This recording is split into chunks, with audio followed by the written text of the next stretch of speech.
వాక్యం మనకు అర్థమైందా? మనం అసలు మౌనంగా ఉండలేం. ముఖ్యంగా నేను మౌనంగా ఉండలేకే ఇది వీడియోలు చేస్తున్నాను. నాకు ఆ వాక్యం ఎప్పుడైతే అర్థమైందో, ఆ సత్యం ఎప్పుడైతే అర్థమైందో, అరే అసలు వాక్యం ఇది చెప్తుందిగా, చాలా మంది అర్థం తప్పించేస్తున్నారు, వాక్యం ఇలా చెప్తుంది కదా, మరి ఎందుకు మీరు ఇలాగా వక్రీకరిస్తున్నారు వాక్యాన్ని అని ఆ ఆవేదన నాలోనికి వచ్చింది. కాబట్టి ఈ విధంగా మీ దగ్గరికి వీడియోలని వస్తున్నాయి. సరే, ఒకటి విషయం, సత్యం అర్థమైనప్పుడు ఎవడు మౌనంగా ఉండలేడు. సత్యం అర్థమై కూడా మౌనంగా ఉండడా, వాడు అంత మూర్ఖుడు, వాడు అంత దుర్మార్గుడు ఇంకొకడు ఉండడు. ఎందుకంటే ఇప్పుడు అసలే పేదరికంలో నుంచి వచ్చాడు, వాడికి సమృద్ధిగా దేవుడు అనుగ్రహించాడు. ఇప్పుడు సమృద్ధిగా అనుగ్రహించిన తర్వాత నా మట్టుకే నాదే అన్నాడనుకో, నిజంగా దేవుని ప్రేమ వీళ్ళు ఉన్నట్టేనా?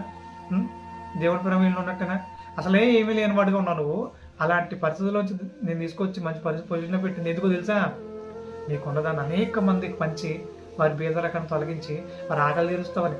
అంతేగాని నీకు నువ్వు కట్టేసుకుని పిసినాడు వాళ్ళు బతుకుతావని కాదు. అలా బతకడానికి దేవుడు ఎవరిని ప్రోత్సహించట్లేదు. నిన్ను వాళ్ళని సహోదరుని ప్రేమించంటున్నాడు. దాని అర్థం ఏంటి? నిన్ను నేను దీవించాను, నిన్ను నేను ఆశీర్వదించాను, నిన్ను నేను హెచ్చించాను. నిన్ను హెచ్చించేందుకు తెలుసా?